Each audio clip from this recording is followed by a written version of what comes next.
party that abolished slavery, the party that passed the bills to get black people to vote, the party that passed the first anti-Klan laws, the party that elected the first black senator. You know, the Klan was the biggest part of the Democratic Party for a long time. They had a convention in New York City in 1924. The weather was hot. The newspapers all called it the Klan Bake, the Democratic Convention. And even as late as 1957, the longest filibuster in the Senate history, a Democratic senator speaking against the Civil Rights Act, championed by Republicans. And then in the 60s, something changed. And what changed was a vision of what the federal government should be. I'm here tonight to defend an unpopular vision of what the federal government should be. A limited government, a government of limited powers, a government that is completely ratcheted and constrained down by the Constitution. And that fight was fought in the 1960s. Now we've got the federal government in charge of everything. How is that working out for us? Well, they're bankrupt, okay? They are bankrupt. They have run up on our charge card $16 trillion. And what are they going to do about that? Well, they've got an answer that's also unconstitutional. We've got a little printing press, and we can print out these little pieces of paper, and we can call it money. And so now that we've got this printing press, we've got armies of people fighting about who gets their hands on the printing press. And that's what most of politics is.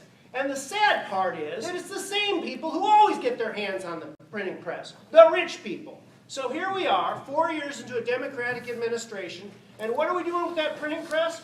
Well, we got a bunch of banks. Now, I want to tell you that if you study the course of history, nations fall when this sort of thing starts to happen.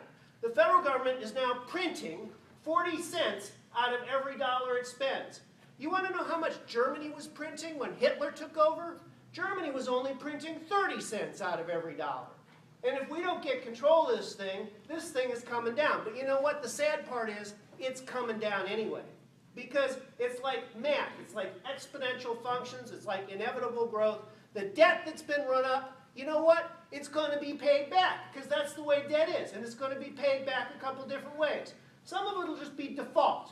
So people will lose. Like the people who bought bonds for their retirement. People with their teacher's retirement fund went out and bought all this money. Sorry, not paid back.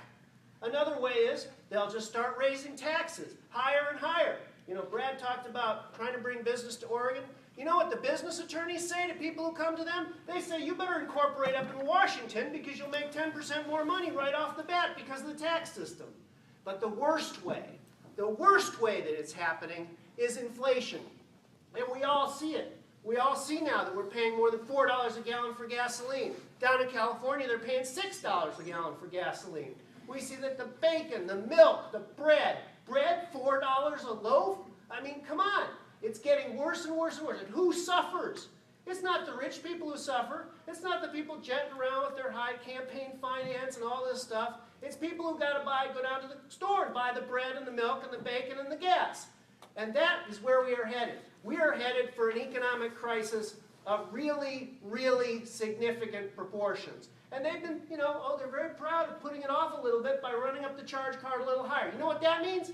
It means it's worse when it finally happens. We have a bunch of lunatics in charge of macroeconomic policy. They've decided we'll set the interest rates to 0. Oh, that'll help people who want to buy houses. You know what setting the interest rates to 0 means? It means nobody can ever afford to retire again. Because if you put away a little money for retirement every year and the interest rate is 0, you'll never get a big enough pile to retire, and neither will anyone else. And then as you get older, and the people who are getting close to retirement, they can't retire, then there's no jobs for the young. Why do you think the average rate has been going up? 26 years old, 19, 26, 40-year-old construction workers. Because there aren't any jobs for the young people. And the third reason, guess what it means if you set the interest rates at 0? Well, what do people do when they borrow money? They buy machines that replace workers. So what are we doing? We're making it easier to borrow money to buy machines to replace workers. This is what we have in this country for policy.